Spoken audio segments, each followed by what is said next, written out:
Hi, everyone. Welcome back. I'm Michael Sandler, your host on Inspire Nation. If you've ever struggled to find your voice, then do we have the Power of Voice show for you. Today, I'll be talking with Denise Woods, internationally renowned vocal coach for many of the top stars in Hollywood, an incredible orator, and the author of a new personal favorite book of mine. I'll be referencing over and over and over again, The Power of Voice. And that's just what I want to talk with her about today, about how to find your voice and find your life by making yourself heard. That, plus we'll talk about the Queen of Soul Food, a great-great-uncle who's a Tucker, help the Global Inks, Greg Louganis and Reinvention, Halle Berry and a Voodoo Princess, why my mommy makes milkshakes while I make magic, and what in the world laying on cold linoleum to protect the pianos has to do with anything. So welcome to the show, Denise. Are you ready to shine? I am so ready to shine. So ready. Woohoo!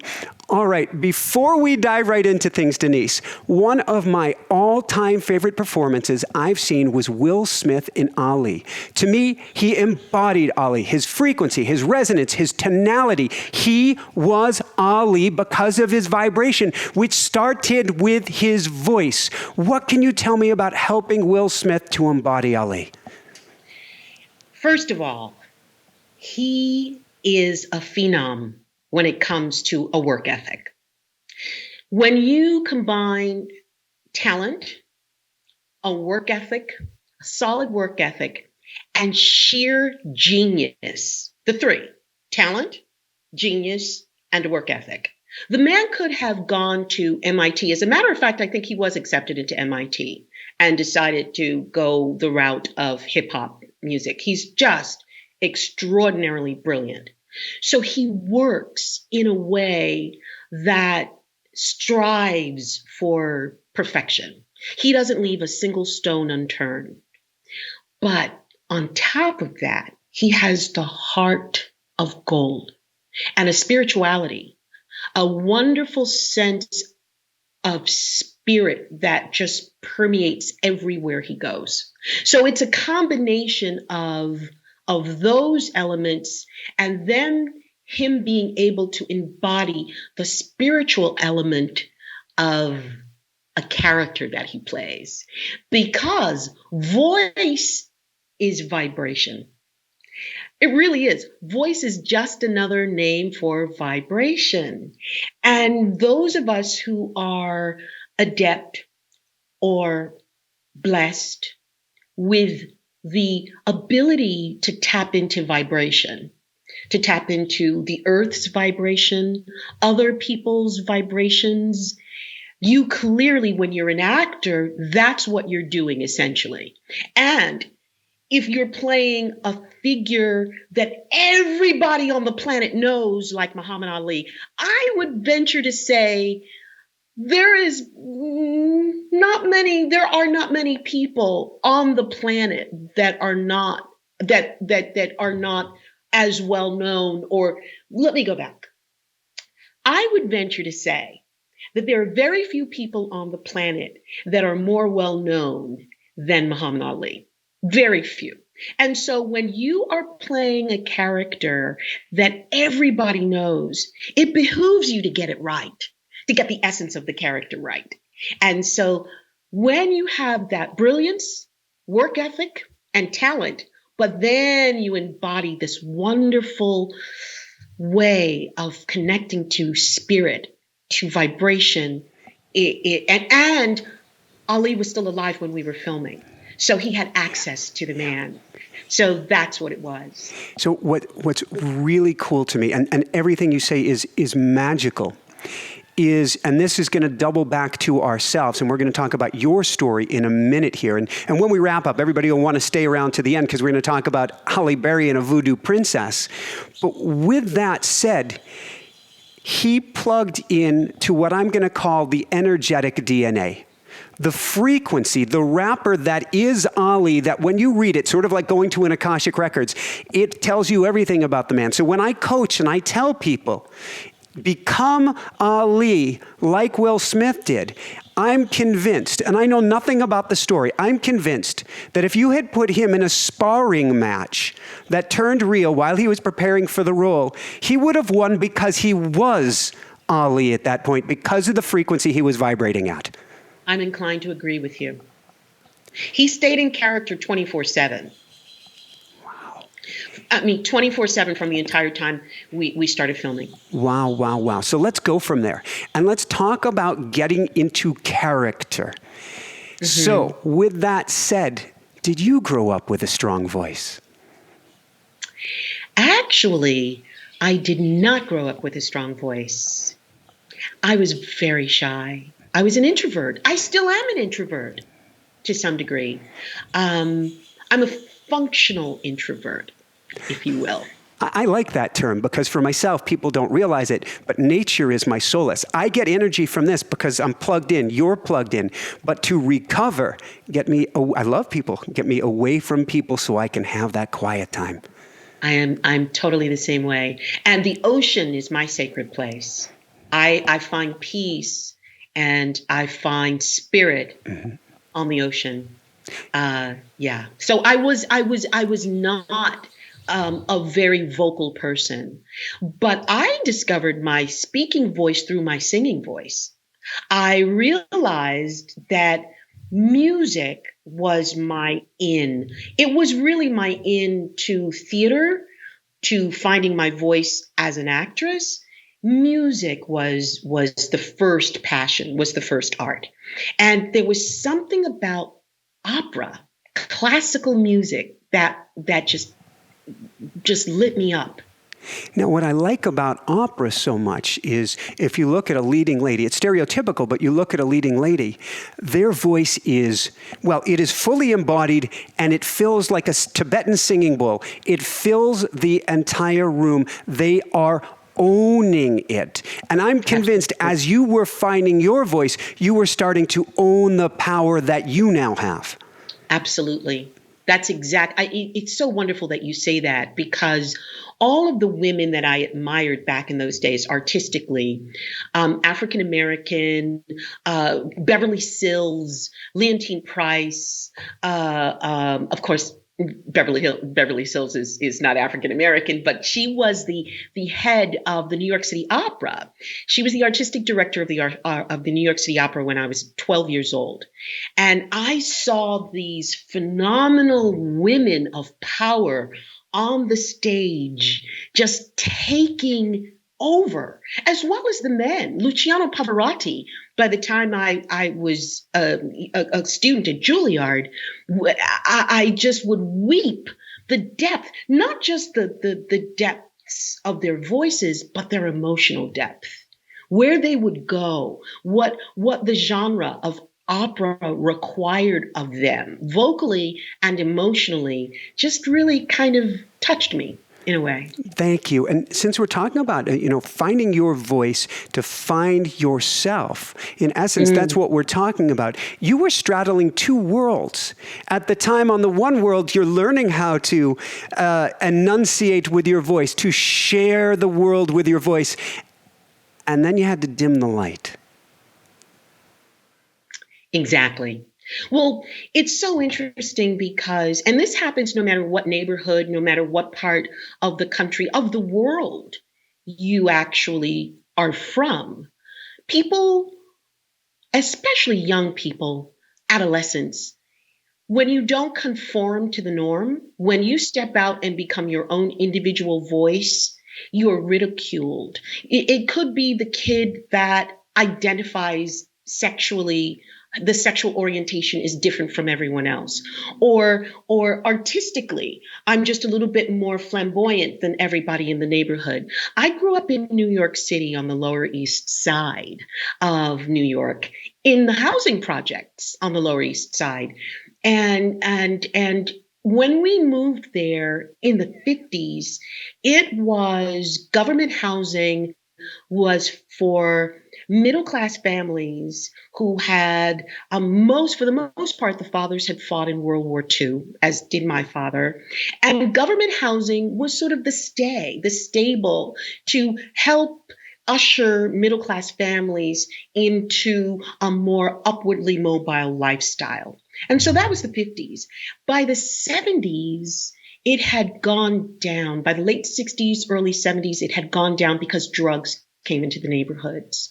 And I like to say that the drugs came into the neighborhoods because the young men were coming back from Vietnam hooked on drugs. And you could really sort of see where the neighborhood started going down and when and why. And when the neighborhood started going down, my mother decided to stay. It was really her decision to stay, and primarily because we were in an arts community and she kept us in the arts. And so she wanted to be a part of that community.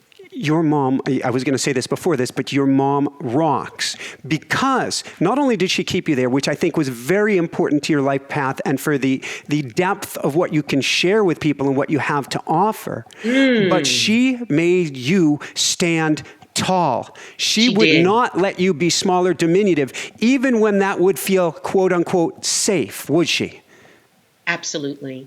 She demanded of us to live in our fullness. And that was culturally, spiritually, because we were also the church girls. You know, we were the ones that were going to church every Sunday and dressing up on Tuesday night to go to Bible study. And so we were ridiculed for that. I was ridiculed because I was different, because I was an artist. I was ridiculed because I was the church girl. I was ridiculed, because I just didn't conform, nor would my mother have it. She wanted us to be these upstanding young women who reflected dignity and pride that she knew culturally as an African American woman growing up in the South and growing up with hardworking, sharecropping grandparents that did everything for her to come north. And so that great migration of African Americans from the South post World War II to the North, when they came north, they really had some staunch, real goals and aspirations for their children, as does any group that comes from someplace else, any group that migrates from anywhere in the world. When you get to that new place, you have aspirations for yourself and definitely for your children. Woohoo! Yeah. So moving through your story here, what does finding your song mean to you? I use that metaphor, if you will, because everybody has their own song, their own rhythm. It's a rhythm. It's a thing. It's a rhythm. And so if whatever that rhythm is, that's your personal song. And so it can be your personal narrative.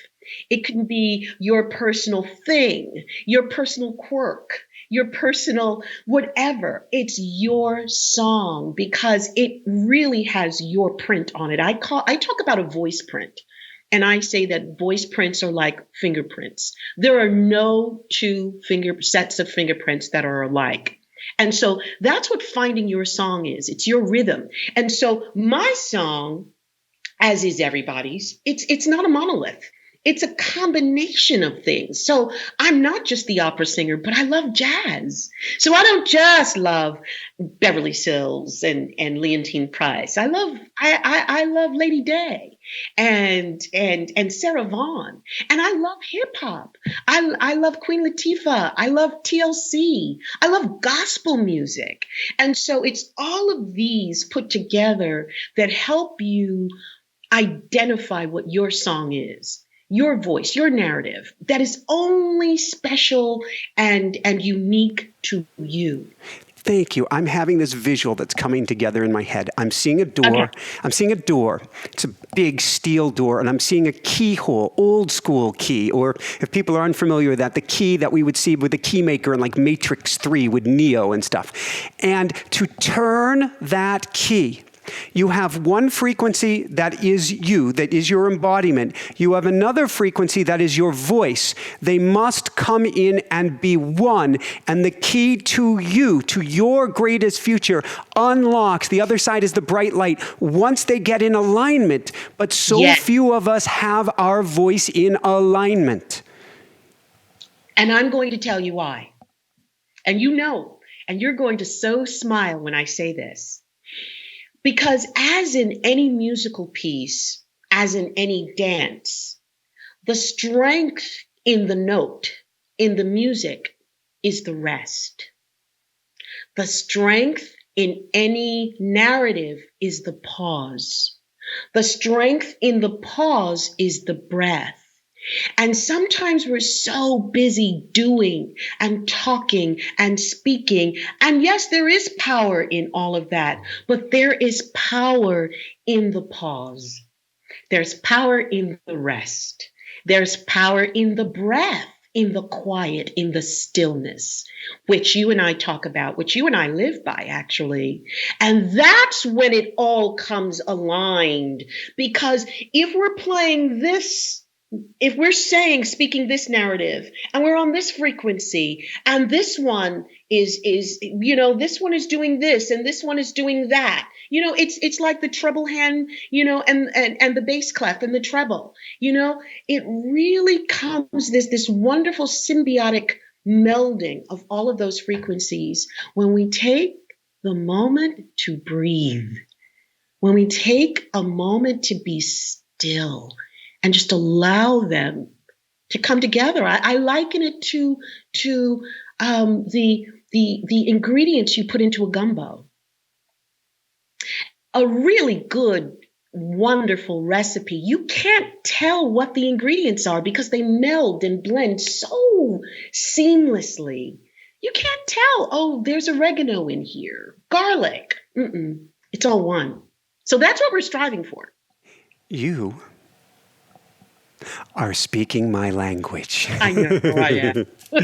In fact, you have a statement. Well, I think it's one of your favorites.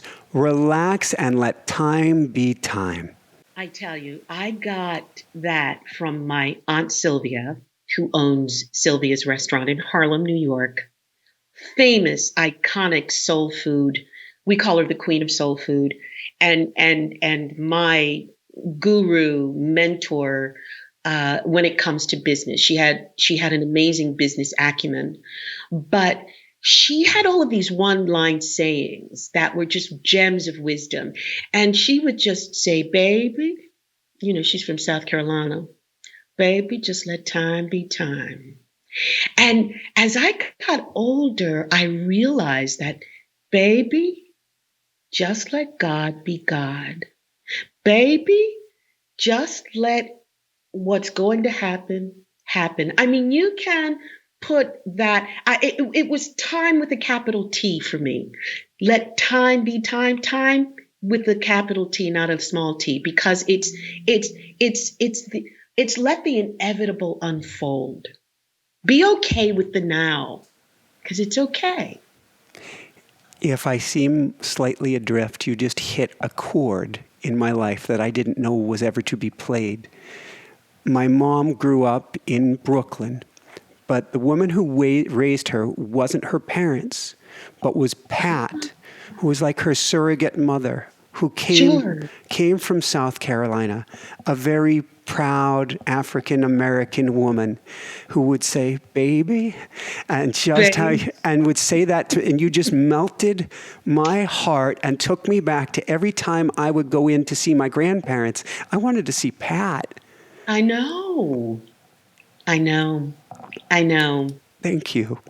On that note, my wife, she's my everything. She's behind the camera here. And I wasn't trying to analyze her voice or anything deliberately. As I'm reading her book, she grew up with first-generation Americans from Taiwan and China. And she grew up with a small voice, more due maybe to the cultural situation or her parents than necessarily an accent that her parents had. But when you shared the story of Lonnie Rashid Lynn Jr., a.k.a. Common, and you talked about having to move his voice forward. I listened to my wife, Jessica, and I said, Pookie, who's now been raised to the Pook Star, we've got to get your voice forward. What does that mean? Thank you. Lonnie Rosh, we call him Rosh, and everybody knows him as Common. He came into the office, amazing spiritual man. I told him, and I tell everybody this, when I opened the door to my office, it was like I could see his aura. I could see it. I mean, he walks in light and love. And so his voice is placed in the back of his throat. It's like right back here. It's so far back that, you can't articulate, because your articulators are here up front. They're not back here. So no matter what you're doing, and when I say articulate, I mean shape sound. He couldn't shape the sound because it was so far back. So no matter what he did with his lips, it wasn't affecting his voice because his voice was back here. And so that's a cultural thing.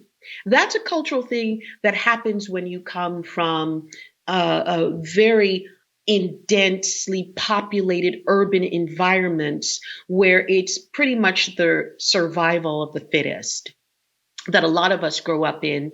And so therefore you have to build a sort of protective mechanism.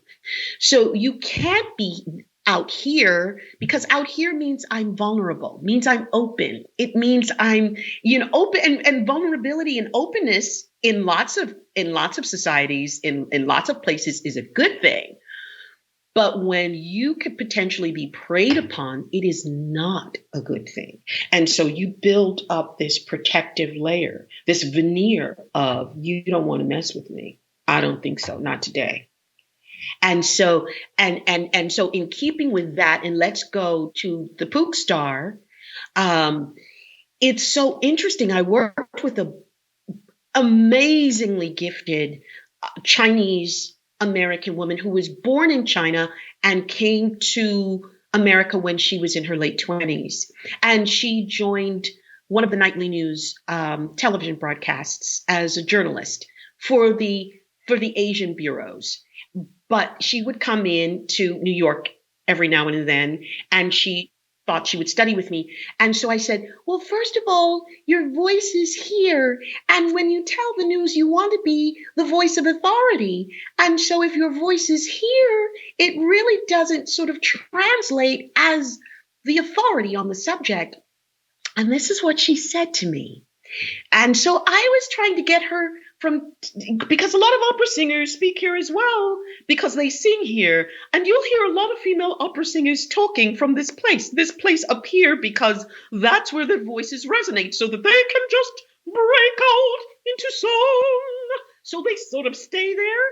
So they're there for artistic reasons. She was there because of cultural reasons. The same way Lonnie was there because of cultural reasons. She was there because she said if she lowered her voice, it was a sign of disrespect. Mm-hmm. I was floored. And so from Rosh, how do we, because I'm looking at the Pook Star now, and I struggle to hear her. Even when she's loud, I struggle to hear what are the words. It's all together. There's not the clarity to it. How do we start? Because so many people who are listening to this is a very spiritual crowd. Now, we've gotten spirituality confused with being meek. And I encourage everybody on the show to find your voice, to sing your song, to discover your greatness. But because there is such a sensitivity to us, we tend to go small with our voice. How do we start to bring it? Not yelling. That's, like you said, that's losing your power. But how Absolutely. Do we move the voice farther forward? Imagery. Simple. Images. Imagery. Blue. You got it. You got it. If you just speak words, they are just simple as that, words. In order to bring your voice forward, to bring your essence forward, to bring your light forward, you have to see beyond the words. That means pictures, images. And you're absolutely right. You said blue. I have this thing, this exercise that I do with my students. And I say, okay, I just hold up the word BLUE. I write it on a piece of paper, hold it up, and I just do this. And what I do so that others don't get a chance to see what I'm doing, I come right up into their face and I hold it up and I say, okay. And I say, just what was the first thing you thought of? And then I go to the next person because I teach in a circle and I go around to each individual and show them. And then I come back and say, what did you see? And invariably, I would say 1/3 would say, I saw BLUE. And the other 2/3 would say, I saw an ocean. I saw the sky that I'm looking at behind you. I saw the sky. I saw the blue shirt you're wearing today. I saw a blue crayon. That's what's going to get your voice forward. That's what's going to put more gravitas in the voice. That's what's going to make it authentic. The imagination, imagery, seeing the words. I'm seeing, when I saw Rashid, that's why I when you said you kind of mispronounced Rashid's name. Yes, and then my you went apologies. back. No, it's okay because, when you see the spelling, it's like Rashid, but it's pronounced Rashid. And so I totally understand it. But I had to go back and correct it because it's not just the name. I see the person. And that's what makes my words so palpable, so rich, because I see the person. I see images. There is also, so one of my favorite spiritual guests is Paul Selig, and he channels what's called the guides. And I actually have a book on automatic writing coming up where you can get in touch with your guides as well. But what his guides talk about, and my guides talk about, is frequency, resonance, getting into a chord, getting into vibrational alignment. And so Rashid is that's not vibrating in frequency. His name has a frequency to it, and we have to honor that frequency and honor our own voice and our own frequency and our own name. Absolutely. Absolutely. We are so on the same page. It's so enlightening because it's all connected. Yeah. It's not voice for voice sake, or speaking in a vacuum, which is the reason why when a director says, can you just give that to me louder? Can you just speak up? It's more than volume. It's more than speaking up. It has to be based and rooted in something that allows you an urgency, a need for more resonance, for more voice. You've got to know what the need is. You can't just sort of say, oh, the need is my paycheck. That my motivation is my to speak louder is my paycheck. You've got to find the reasons why. And so I concert that the wonderful way in is through seeing.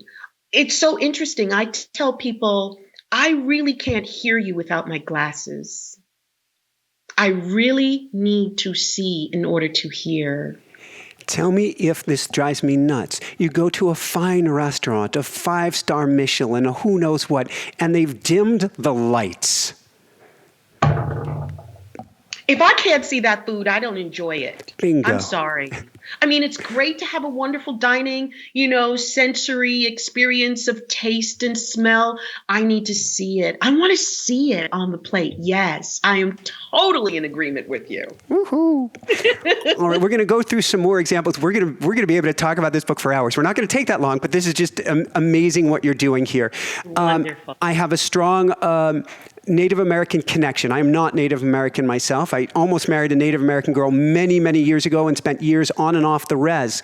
And with that, and I say that with total respect. Absolutely. With that said, working with a Native American actor, a Native American actor who is amazing, but I understand that world. Martin, now we're going to go for names again. Martin Sensmeyer, did I get that right? Yes, that's it. Yes. Can you share with me how you were able to bring him up to match, to be an equal to Denzel Washington, and to find that voice? Well, to sort of, when you say an equal, to just be able to go on set and feel that you own it, that you own your part, that you own your part, because everybody has a part. And I talk about it in the book as well. What part are you in the orchestra? Are you the brass? Are you the rhythm section? Are you the strings? And so, so clearly, if Denzel is the conductor, where did Martin fit in?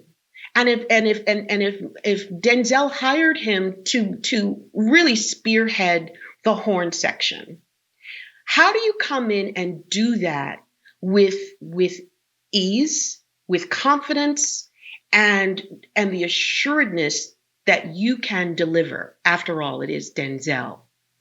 And it really is a matter of finding your voice print, finding your need to know where you are in the world and what you bring to the table. And with all of these people that you're bringing up and you will continue to talk about, they all have a work ethic that is unlike anyone else's. They do not leave. They ask questions over and over again. They don't accept things at face value. They dig deeper. They ask another question. They go deeper. And that's what it is for a young man to come from an Alaskan community where he worked on an oil rig, and the type of poverty that a lot of us at some point, not all, but a lot of us have experienced in our lifetimes, and look at our surroundings. And we're proud of the heritage of that, like my mom did when she left Virginia in the 50s, look around and say, I love this, but there's got to be something more to life. There absolutely has to be something more, and I'm going for it. And that's what Martin did. And so what gave him that was his connection to family, his connection to his extended family and community, but this need to be able to tell stories, his narrative, that he felt were being disserviced by Hollywood. That is the why. That is the driver behind everything. And we get to find our why. I want to back up for a second, because what you're talking about is people wanting to hone their craft as much as they want to breathe oxygen. Yes. But maybe we get to challenge everybody here today that the key words you're talking about are presence. If we find presence, everything changes. But if we view our life as art, and what can we sculpt with this, and we go after our lives just as these amazing individuals you've mentioned went after their craft, everything changes. I like to say that what we have, and everybody has this, is a gift. You know how we talk about the gifted, be it spiritually gifted, intellectually gifted when you're moved up another grade, because those were the gifted students. That's what they used to call they call them gifted. Or artists are gifted. I think we're all gifted with gifts that we must embrace, that we must unleash onto the world. If we look at them as gifts, and that's what I say to people, and I use the ultimate gift. I use a Tiffany box. Now, that's not the ultimate gift. I mean, in terms, the ultimate gift for me is God's grace and love. And I know it firsthand, because on Christmas Eve, my 85-year-old mother was diagnosed with COVID, and she survived. And so I know gifts. I know the gift of God's grace and love. I mean, and I speak to her 3 and 4 times a day, and she's back to her normal self. So I know gifts. I've been given a gift. And your life, we don't have to go that whole God. story. Your life is a gift. The life fact is a that you gift. are still here is a Come gift. Come on. Can we talk? Please Can we do. talk? Please do. But I say to people that blue Tiffany box, that image, that blue Tiffany box with the bow, with the white bow on top, Wrapped around our hearts. I wanted people to see the image of what a gift could look like. A gift could look, the physical embodiment of a gift. I know the spiritual embodiment of a gift that I've been given another chance. My mom has been given another chance. But our lives are gifts. And when we give gifts to people during the holidays, for birthdays, we never blink as to the cost, or we think of the time and effort we put into choosing the right gift. That's what I'm talking about. The time and effort that my clients, all of them, are putting into their gifts so that they can give them to the world. Woohoo! Yeah. The same as when I would give you. Now, I'm going to think of the right. For me, I love sending thank you cards. I love sending cards, and I make sure it's the right card for the person that has to say what I mean. So it's time consuming to find the right thing for the right person. That's what we're doing as artists. I like to say thank you so much. I like to say that we each have a gift that we came here with wrapped around our heart. It's our job to open it up and go with that, with everything we've got. We're in such alignment. So you talk about many of your clients as having had ADHD or dyslexia, and I could have been a poster child for both of them. I wrote years ago a book called College Confidence with ADHD. And that book, the basic premise of it was as simple as this. You have not a different mind, not a bad mind, not a this mind. You have a hyper-creative mind. Absolutely. And we all have hyper-creative minds. They've just been snuffed down. And I'm convinced one way to find that gift and get us going again is through our voice. I agree. So take me forward to laying on the linoleum and freezing your butt off in Julliard. Well, let me start by saying that Julliard in 1975, when I arrived, is a much different place than it is now. In 1975, the drama division was only 8 years old. I was the 8th graduating class. The significance of that is the graduating class is 52 now. I think it's group 52. I was group 8. So, we have a long history of Julliard being a music school and then a dance school that came in the 50s. And then the drama division came in the late 60s. And I got there in 75. And so it was clear to all of us that it was a music school, and they just happened to have a drama division and a dance division because the music division got all the love. And so as a result of that, every studio, every classroom had a Steinway piano. Every single classroom, every studio had a Steinway. And as a result of there being so many Steinways in the building, they had to have a tuner that would come every day. These men would walk around in white jackets like doctors to tune the pianos daily, but they had to be kept at a certain temperature. Just so that, because, the chords in the piano would then the wood swell. Would change, yeah. Of course, it changes heat,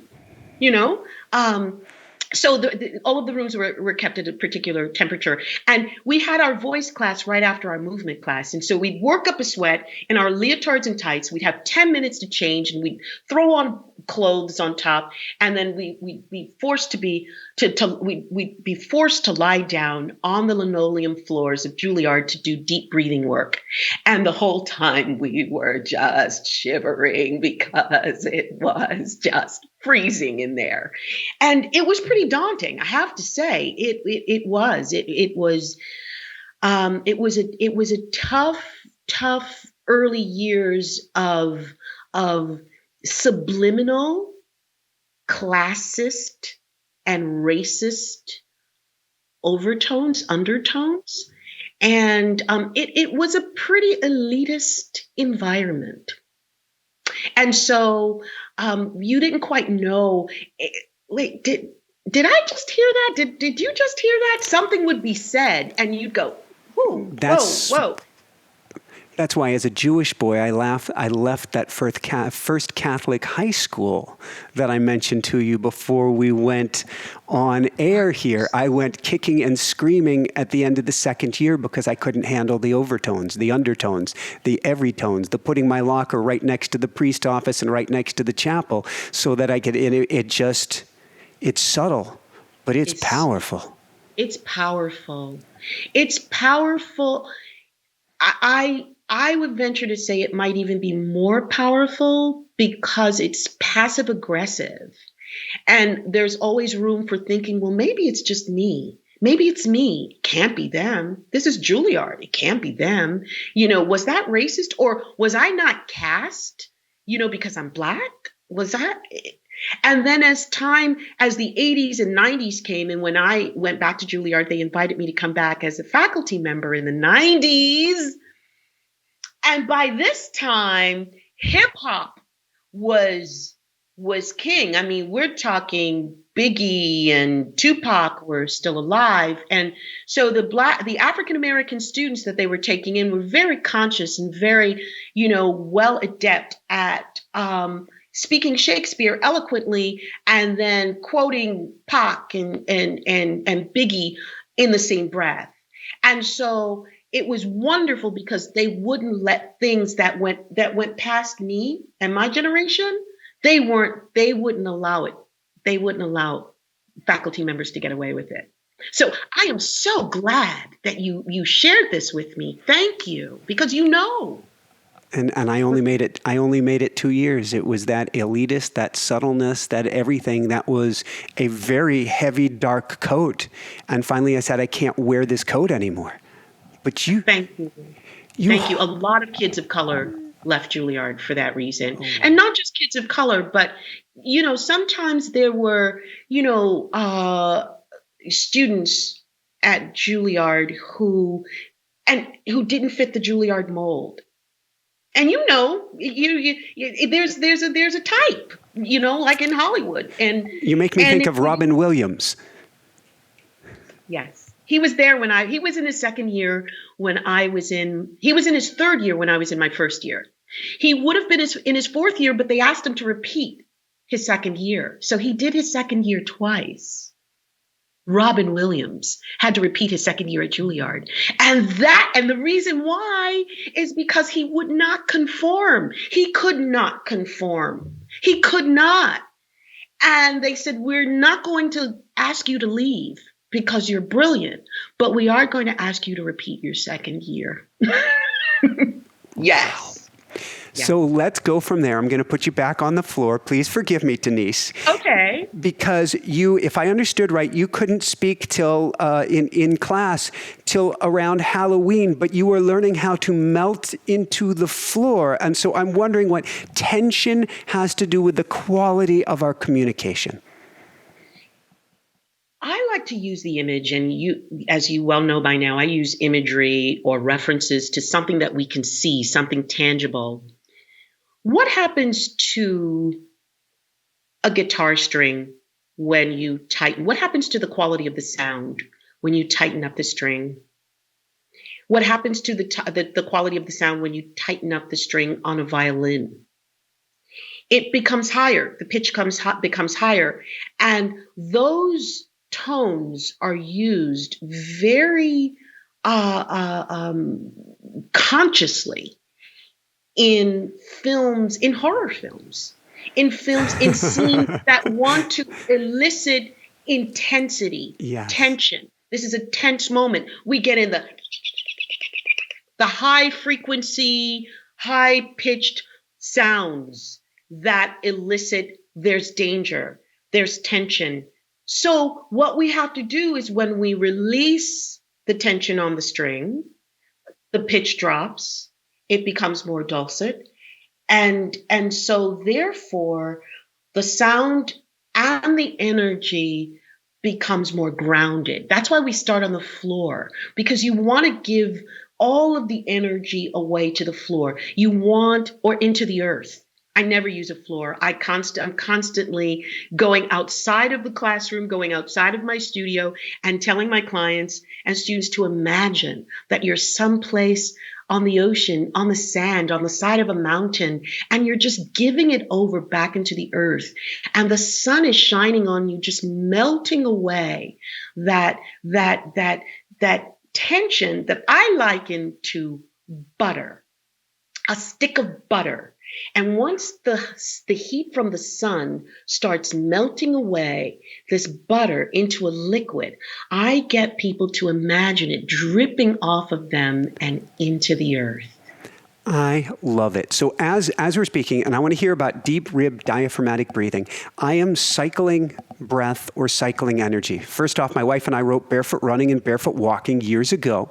So we have that connection to the earth, and I'm breathing up through my feet, coming up through my spine, all the way up, filling my lungs all the way through the top of my head, and then looping it right back around. That's wonderful. That's, musicians call that circular breathing. I say we breathe it in and then we speak it out. So that's where the voice comes from. It comes from the taking of the breath in. And when we're speaking, we breathe in through the mouth. We do not breathe in through the nose. We breathe in through the nose when we're not speaking. But when we are speaking, and we got this from singers, and particularly classical singers, because you get more air when you breathe in through the mouth. You get more air and you set yourself up for success. Because if I'm breathing in through my mouth, it's already open for when it's time for me to speak. I'm setting myself up for success because if this is what happens on the way in, this is what's going to happen on the way out. I clear this wonderful orifice, this wonderful space in my mouth and in the back of my throat for breath to come in and for voice to come out. So can we dive more? Well, okay, I didn't expect to do that, but I made a pun without even meaning to ahead of time because I caught myself on being present. And I was going to say, can we dive into that? And then Greg Louganis popped into my mind where he was conscious breathing and teaching all of his divers later on to breathe with the breath. Absolutely. It's synchronicity. It's synchronicity. It's a rhythm. We're talking all of these wonderful themes that permeate so many areas of our life, of our craft, of our art. But it's the rhythm of life. It's breath. When we stop breathing, when we hold our breath, we break that rhythm. And it's this wonderful sense of breath in, voice out that Greg Louganis talked about in the dive. When you take the breath up, when do you let it out? How much breath do you need to take in so that when you land in the water, you have enough breath to sustain you until you come back up, to the top? It's fascinating. I say breath is to the voice what gasoline is to a car. If you have no gas in your car is not going anywhere. If you have no breath, you really have no voice. Breath is at the basis of this, but it starts with relaxation. As you said, when we're on the floor, we have to start from a relaxed instrument in order to breathe, because with that deep diaphragmatic breathing, if the intercostal muscles that are surrounding the rib cage are tight, then when the ribs expand because the lungs are filling up, if those muscles that surround the rib cage are tight, your rib cage can't expand. No matter how much breath you are trying to take in to the lungs, your rib cage is going to stay trapped because your muscles that are surrounding the rib cage are tight.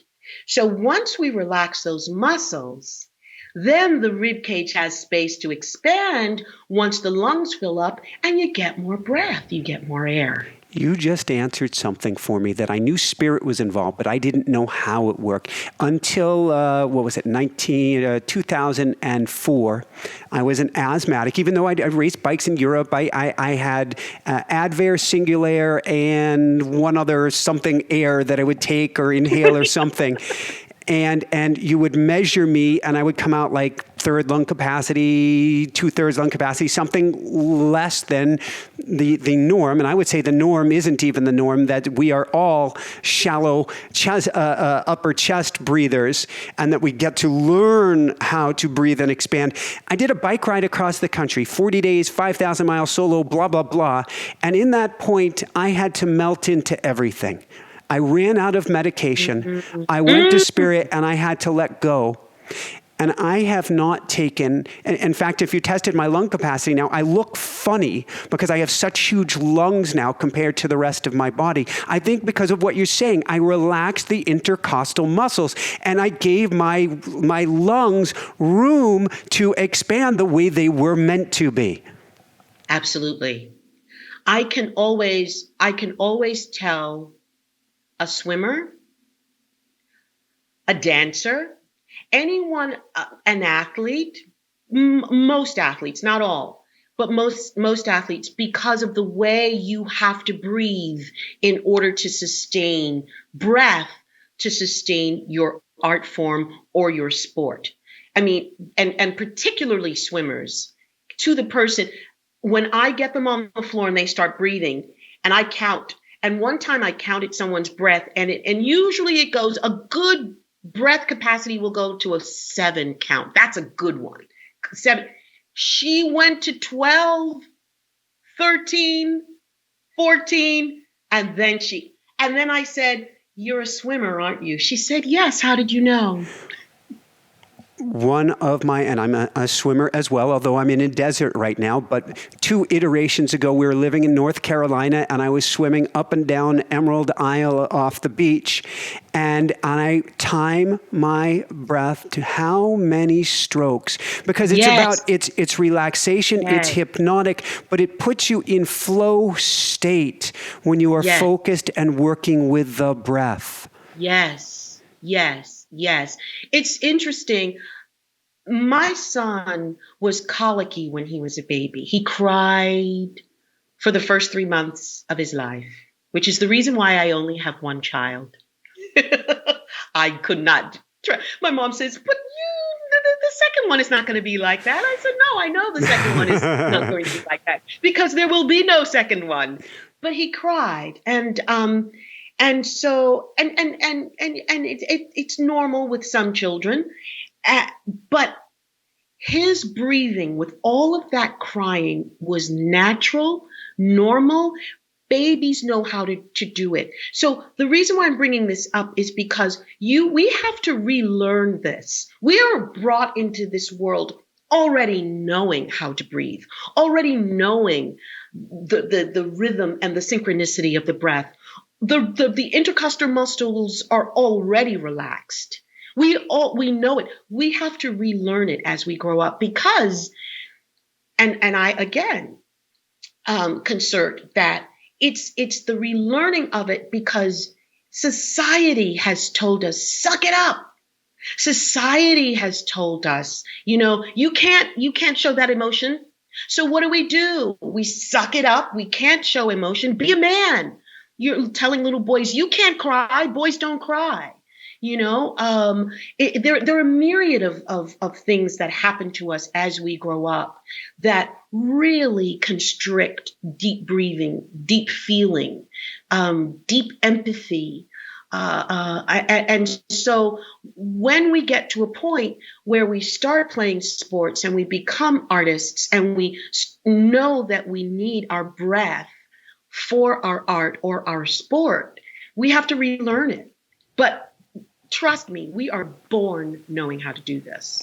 Well, it gets to, and I've got to go to some examples so that I give people some tools to go with before we go to Halle Berry. This is just too much fun. But it gets to natural versus normal. Natural is what we did in a child. Normal is what happens after, well, Don Miguel Ruiz, we had him on recently, the Four Agreements. He was talking about we're all domesticated. We're taught to suck it up. We're taught how we have to be. That's normal, but that's actually quite abnormal. It is anything but natural. Yes. Yes. And someone even told me, and it was beautiful. They said it probably started when we got smacked on the butt when we came out of our mom's wombs. And I thought, oh my God, because I was going back. It probably started when we went to kindergarten and we had to, conform to the rules of school and someone took it back even further. No, I think it started when we were smacked. On our bums. Makes total sense. So let's go from smacking, and maybe you can tell us about clearing. Please forgive me. I know what that is on the chalkboard. Clearing our throats and vocal tics, and how do we move past these things? First of all, it's being aware. It's being aware. Someone once told me it's an education. I want to educate. I want to motivate. It's a master class in education. I don't want to feel as though, I've got all the answers, because with just a little bit more information, you can have those answers as well. And so it's a matter of seeing when you clear the throat, it's because you're vibrating back here. You're vibrating back here and you get a tickle. Now, some clearing of the throat is because there's phlegm. And when there is phlegm, there are other ways to rid yourself of phlegm, like drinking of the water, keeping loads of homeopathic warm teas, homeopathic medicinals around to I don't want to say coat the throat, but to relieve the throat, to rid yourself of mucus, of phlegm. That's diet as well. It doesn't just start with the voice. It starts with vocal health. And so, trust me, at Julliard, the opera singers had a regimen of vocal health that was unbelievable. Chocolate, no chocolate. I mean, they're just a list of things for vocal health. And so if you become proactive, you then don't have to be reactionary, because reactionary is that's a reaction to something that that you're feeling in your throat. I'm going to ask you a question that I may well strike from the record. It's not in your book at all. It did pop into my consciousness multiple times as I was reading this. Adele and the challenges she's had with her vocal cords. A lot of people have had challenges with their vocal cords that we know not of, because they don't make it public. What happens is the singing voice, and those who are in musical theater know what I'm talking about.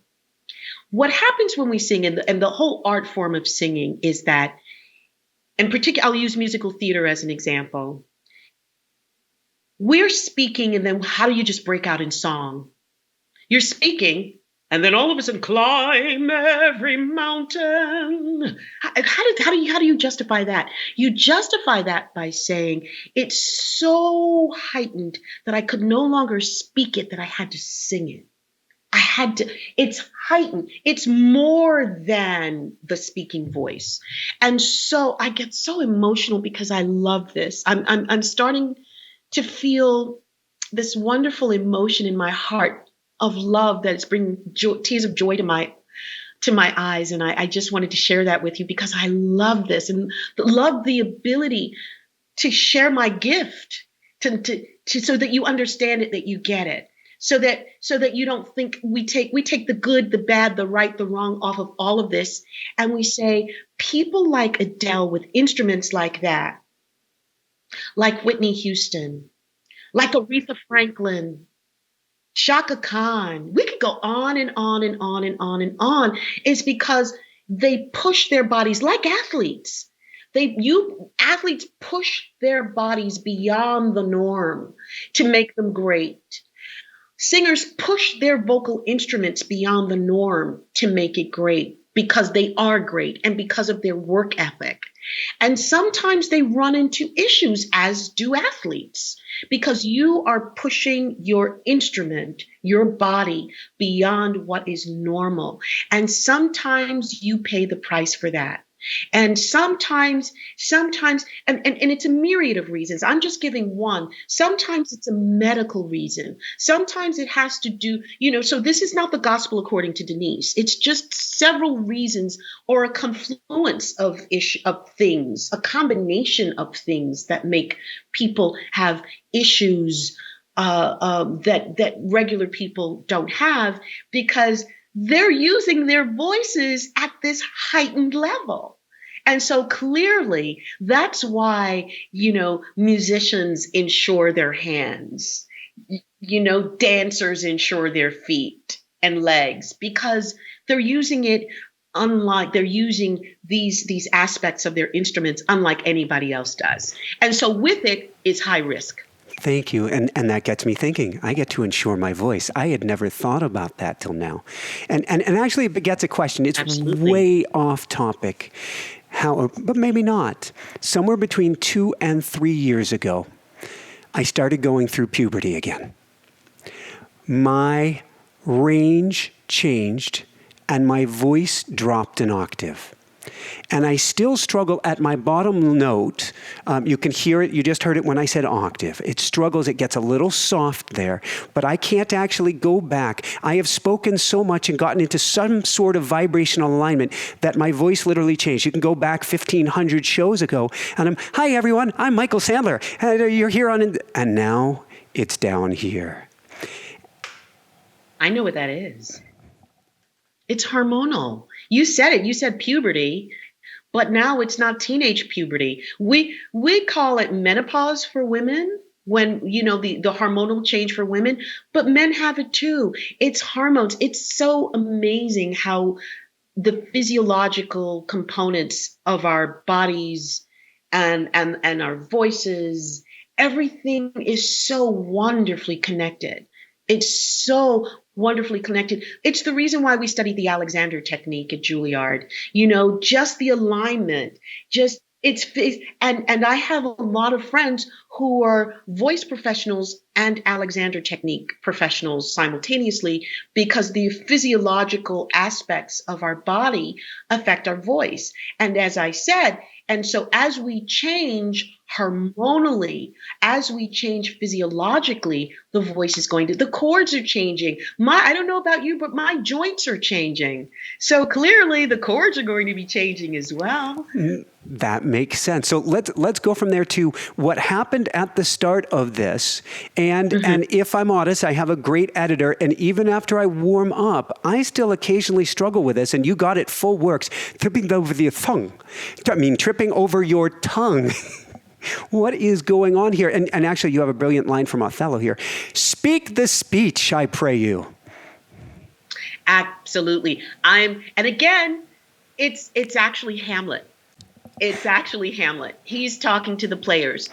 You know what happens? We sometimes get ahead of ourselves. Our thoughts are racing ahead of our ability to speak it. And so what will synchronize that, and I even have to remind myself, is to breathe. We need that moment of synchronicity to sort of recalibrate, reset. That's what breath is. It's a reset. It's a moment to reset. And sometimes we don't take it. We'll take a quick catch breath. We'll take a quick, and then we're sort of out ahead of our thought. And that's what makes us trip up. But if we take a breath and slow down, we will synchronize thought with voice. Thank you. And certainly at the beginning, I'm very, very excited. So we're going to get to Halle in just a minute here. Are we doing all right in time? We're running. I just want to add one more thing. Please do. I want to add, we get the thought, we breathe, then we speak. We get the thought, we breathe, then we speak. Most people get the thought and speak. Well, that's I get how, the thought and I speak. as a kid, I would get in trouble and go, "Oh, look at that ugly sweater." Whoops.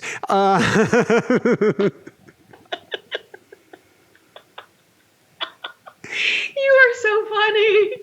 Oh, that's great. So it makes me think of Steve Martin and Tai Ming. I mean, timing. We need to. Great. Breathe first. All right. Choosing a vocal superhero. When I train and work with people, I want them looking through the eyes of somebody magnificent that they look toward. And you said YouTube is the greatest thing in the world for this. What do you mean choose a vocal superhero? Well, there are people, and they don't have to be stars. There are people that you say, I just like their delivery. I love how they are comfortable in their skin. I love how they interact with people. They embody everything that I'm looking for in my voice. Now, clearly, I'm not saying choose someone and then you replicate what they do. But what you have got to do is when you choose that superhero, you got to go back and do some investigation. Why do they appear to be a superhero? But when you choose, as I said, when you choose that superhero, you need to identify very specifically what it is that is appealing to you. Because that's what you want to try to emulate, not imitate, but emulate. And it could be something so simple as there's a warm quality that this person has. There's a quality that they have, like you. Okay, so for instance, you. I feel like I have known you for years. I'm so serious. No. It started from we turned on the camera, or I turned on Skype, and I'm like, "Hi, I know you." That's a quality that you want. And the reason why I say that is because I asked a music producer one time years ago, what made a hit song? And he said, it's when people listen to a song and they feel like they've heard it before. It's like, I get that. And so if that's what makes a hit song, what makes you connect to people? I connect to you because I feel like in some way I know you. It's this wonderful sense of the familiar. And that's what you want. You want people to be comfortable around you. You want to welcome people into your world. So I'm using that as an example because that's what I saw. That's what I want to emulate. That's what I see in you. That's my takeaway. How do you meet someone for the first time you've never known? And as we talk, you and I are getting more and more comfortable. We are starting, it's almost like, talking to my friend and of course, I now that I know you're from Brooklyn, and of course you're Jewish. I grew up in a Jewish neighborhood. So there are these wonderful little monikers that connections that make us even more connected to each other. But I felt this when the camera went on. I really did. And that's what you want your audience to feel, a connection, because they keep coming back. That's what you want listeners to feel because they want more of you. A connection. There are so many directions that I can go with this, Denise. I know I've got to eventually start winding it down. However, where I'm going to go with this is the importance of knowing and being able to tell and share our own story in order to rediscover our voice. Well, there is a story that I share in the book that I am going to share with your listeners, viewers, in a very modified version, an abridged version of it. And I'm honored to share it because for so long I kept it private and personal And it was private and personal. But little did I know how this story was really sort of hampering my ability to be out there, to free my voice. It felt like I was sitting on something, and I don't want to call it a secret because secret has a negative connotation. It wasn't a secret. It was my narrative. It was something that was shrouded in shame, that didn't need to be shrouded in shame. And once you free it and release it, it becomes liberating. And the basis of that story is, it was in 1997, I was diagnosed HIV positive. And I was 20 T cells away from being full-blown AIDS before I found out. And I wasn't even sick. Like, I didn't even have a cold. I was up and functioning, didn't even have a cold. And so the significance of that T cell count is this. And we're talking 1997. So that is 23 years ago. We didn't have the medications that we do now. People were still dying 23 years ago. My T cell count at diagnosis was 220 T cells. Now, the significance of that. Normal is anywhere between 800 and 1400, 1200. 800 T cell count is on the low end. Normal is around 1200. I was at 220 and I wasn't even sick. So the significance of that is that by the time I had gotten sick, I would have had a T cell count so low that it would have been near impossible to bring me back. I do not want to interrupt this. Your sharing. Story isn't even powerful enough of a word. That's why I paused there. I'm like, story makes it sound like it's just story. I want you to continue. I'm just wondering what your energy, your alignment, there was something magical going on at that time for you to still be in such a healthful place at 220. I'm going to tell you, there was nothing out of the ordinary other than the gift of God. Really, the gift. I can't say, I wish I could say I was vegan. I had an extraordinary diet. I exercised all the time. No, none of that. None of that. I wish there was something, there was a recipe that I could give you that a physical recipe that would say, that's what held me.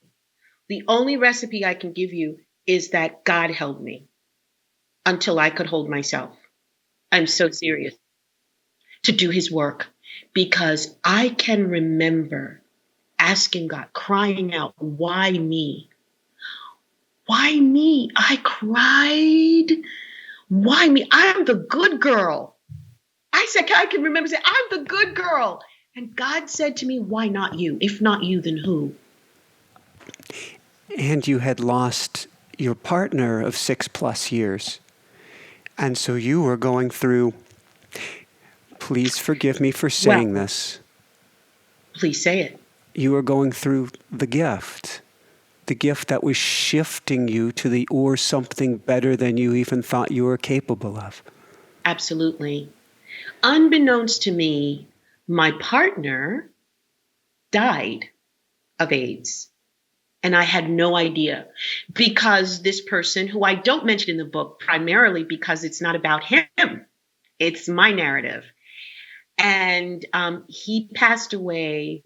And because he was quite a famous individual, all of his people said that he passed away of something else, so that it was not disclosed what he had passed away of. But of course, now looking back, in hindsight being 2020, and you putting two and two together, you go, oh my God, I didn't even know. He didn't tell me. And so for years, I had to deal with not just Am I going to survive? Am I going to live? Lord, just let me live till I'm 50. Because I was 39 when I was diagnosed. And I said, I just want to be 50. Lord, just let me live till I'm 50. I'm 63 right now. So, but yes, the partner passed away unbeknownst to me. And so, and the reason I bring him up only in the context of this, it took me years to forgive him. It took me years to forgive. And I had to know, did he know and didn't tell me? He had to have known and didn't tell me. It took me years to get rid of that. And once I was able to say, it's okay, whether he knew or not is insignificant. I forgive him. And that's the context in which I speak about him, because forgiveness and the responsibility that this now that I've been given, because very close friends of mine are going to be shocked when they read this book. Like a handful of people in 23 years knew my health diagnosis. A handful. I can count on both hands how many people in 23 years knew. So there are going to be people that are going to read this book and go, oh my God, Denise, I didn't know. And because now everything has its season. Everything has a season. And now is the season, because I want to be the example of what voice, putting power to voice. I want my narrative to be an example of that. Freedom. It's freeing.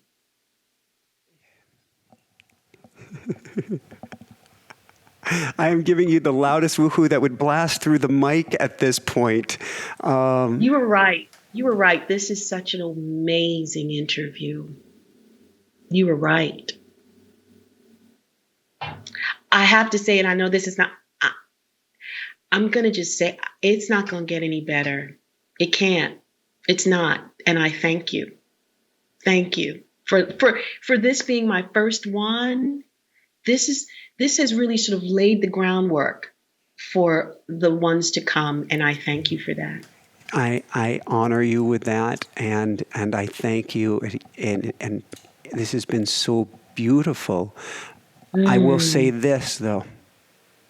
I'm going to go back, because we talk about beginning. You talk about beginning, middle, and end. I do too. I talk about the arc, and I'm still getting to Halle Berry. Or still will get there.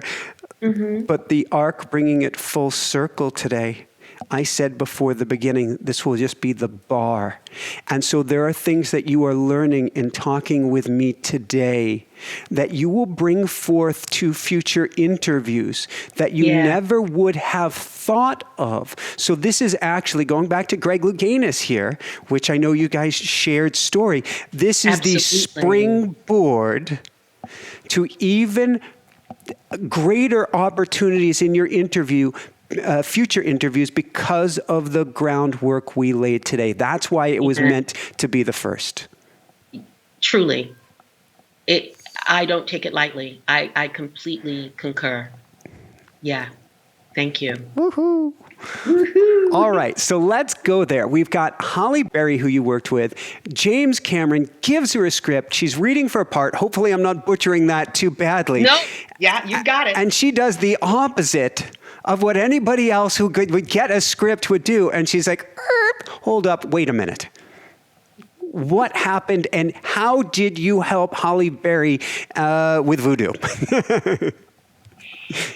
It's such a great story, and I'm so glad she allowed me to share it in the book, because she came to me and she was looking for, first of all, she had gotten a call to audition for James Cameron. She hadn't auditioned for a movie. Halle Berry doesn't audition. She's offered the role. They wanted her to come in. And so she did. And she sat down for this role, and he told her about it, because of course the script is never released. It's highly, highly, secure and confidential. And so she came in and talked about the role. And he said, this woman is pure evil.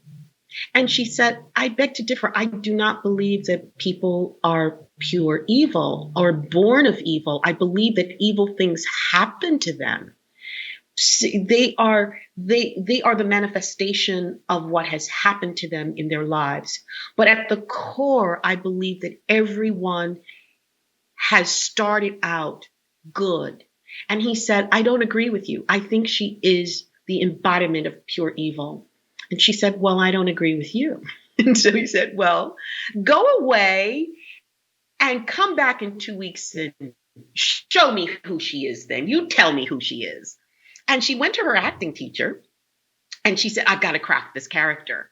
And the acting teacher said, well, you obviously are going to need the voice. It was a voodoo priestess. It's a world of a voodoo priestess. And she said, you're going to need a voice and call this woman. And she called me up, and it just so happened that I had worked with her husband years before. And she goes, oh my God, you're Denise Woods. You're who Olivier worked with. And I go, yeah. She goes, I'm coming right away. And we sat and we talked about voodoo and how voodoo, West African voodoo, which was practiced in the Caribbean and island, and particularly Haiti, was not a religion of satanic beliefs. It was just that the Christian, Eurocentric Christian belief system didn't understand it. And they saw evil in it. And this was the key that we needed, because this was in alignment with what she had for this woman. It's what she's practicing is her religion, but it's being perceived as evil and dark because they don't understand it. Outsiders don't understand it. So we crafted this amazing character with the voice and it was just because she was just grounded to the earth. The voice got deeper and richer, and all of these wonderful, I don't want to say rituals, they were practices because they were ceremonial practices of celebration as opposed to it being demonic. It was amazing. You have given me such goosebumps because of the synchronicity that just took place that you don't even realize. So I channel what I write. And actually, I plug in while we're talking here. That's one of the reasons this is so special, is that I like to say I'm plugged in here, heart to heart, and I'm plugged in here to spirit. My new book started coming through me this past week, and Jessica the Pook Star is going, no. It can't be that. There can be a negative connotation with that, because it's about magic and sorcery and how we cast spells with every single thought we make. We are casting a spell that can be a loving spell, a spell that can be the opposite, a nocebo effect. And what you're describing about with voodoo is exactly that. Exactly that. Exactly that. Ooga booga, Denise. I know. It's just, it just doesn't get any better than this. It really doesn't. That's exactly what it is. And so we were able to ground her in a reality, in a practice that was spiritual, that was of praise, that was that fire. She did a lot with fire. The character was able to do wonderful things with fire, and it's all praise. And so of course we look at fire because of the Eurocentric paradigm of religion: fire, hell, burning, gnashing, hell, fire. It's all a different belief system. It's just a completely different belief system. And so clearly, if yours doesn't align with mine, then yours must be evil. And that's basically what she was saying to James Cameron when she was auditioning for this. And it was an amazing audition. But I'll let people read the book to see how things turned out. Perfect. 3 last questions. Usually I say 2. I'm going 3. Ellen Burstyn, and working with her and what you learned. It was amazing because I was so nervous when I was going to meet with Ellen Burstyn, people ask, you've worked with so many stars, have you ever been nervous? I said, there's only been one that I was so nervous. I started crying. I was crying. I was so nervous because it was Ellen Burstyn. And so I was crying, and I called my mother. And I said, oh, she said, what's wrong? I said, Mom, I'm getting ready to go to Ellen Burstyn's home. She was staying in the guest house of a friend of mine. And she told her friend that she was doing this amazing piece for a one woman show of a play where she was playing. It's called The Last Confederate Widow Tells All. And she plays all of these characters. She plays Confederate soldiers. She plays ex-slaves, male and female. She plays all of the characters, all of the voices, and she needed someone to help her with all of the voices, particularly the slave voices, the male slave. She said, I think I could sort of get the female slave voices, but I couldn't do, I had no concept of doing the male slave voices. So my friend said, I've got the perfect person for you. And she called me and said, Ellen Burstyn, staying in my guest house. She's here from the East Coast. I'd love for her to work with you as a vocal coach on the show. I called my mother and I said, Mom, I'm just so scared. It's Ellen Burstyn.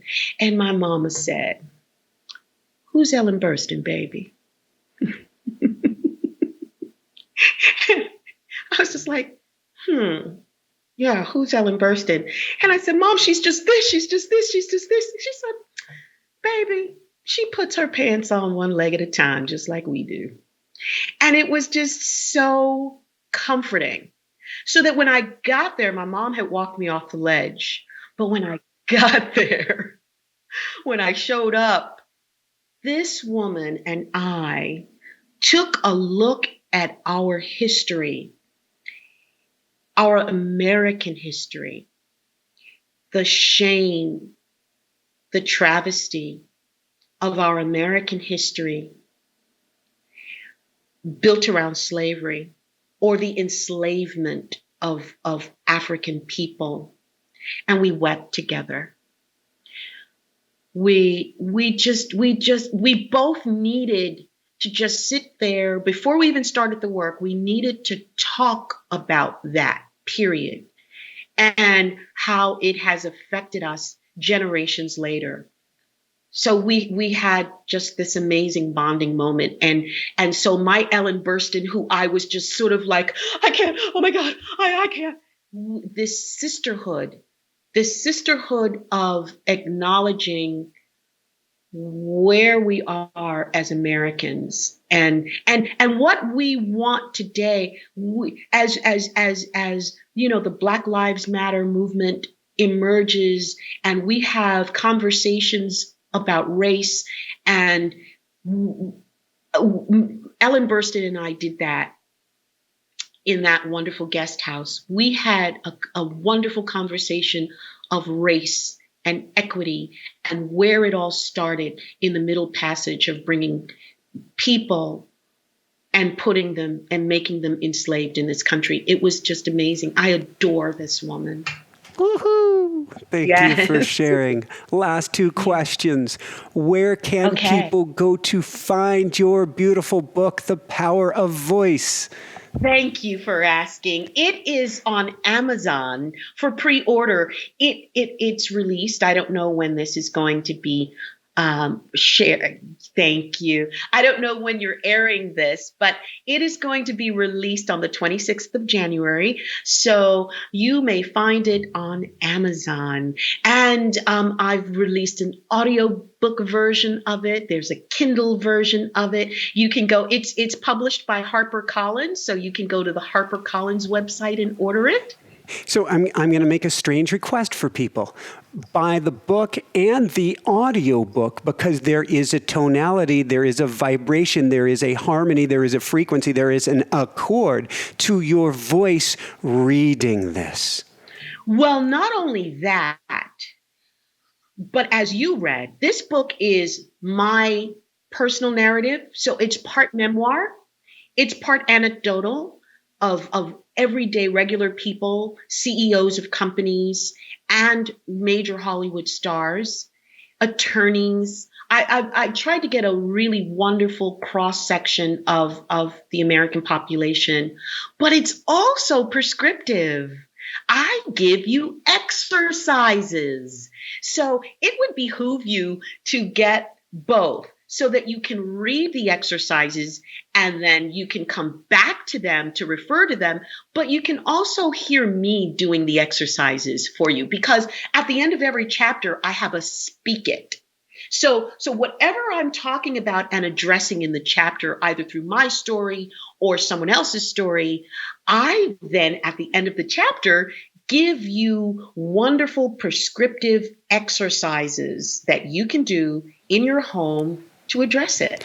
And I know I will be doing them as well. I will be doing my homework, Sensei.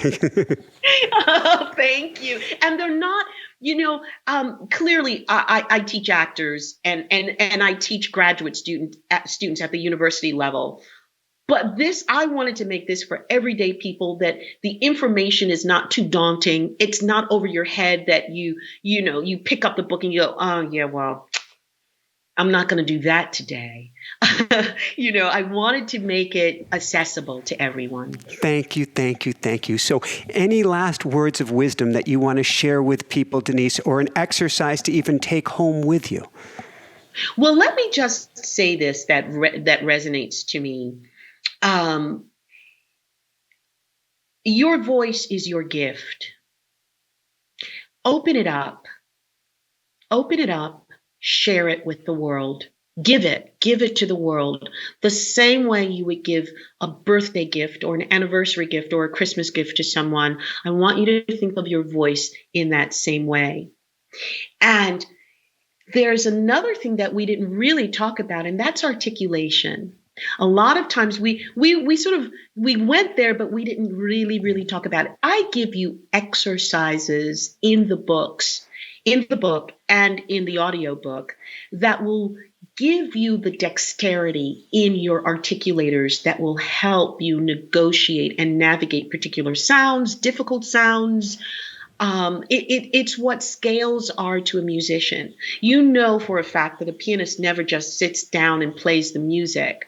He will practice, he'll warm up and do scales. And so what these articulation exercises are to voice and to speaking is what scales are to a musician. So I'm just going to give you one. Excellent.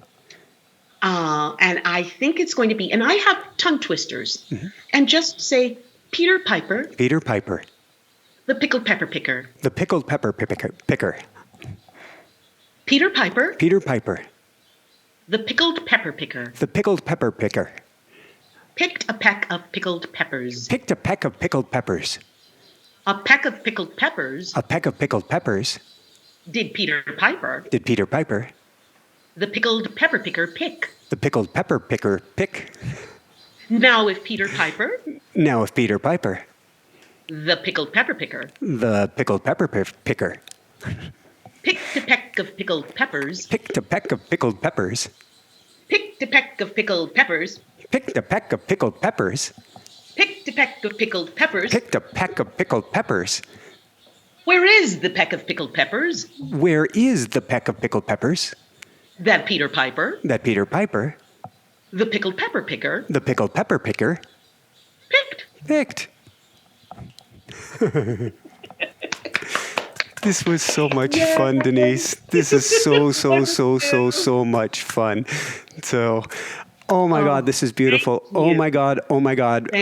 We get to wrap it up. My editor, I don't know what we're going to do, but this is so incredible.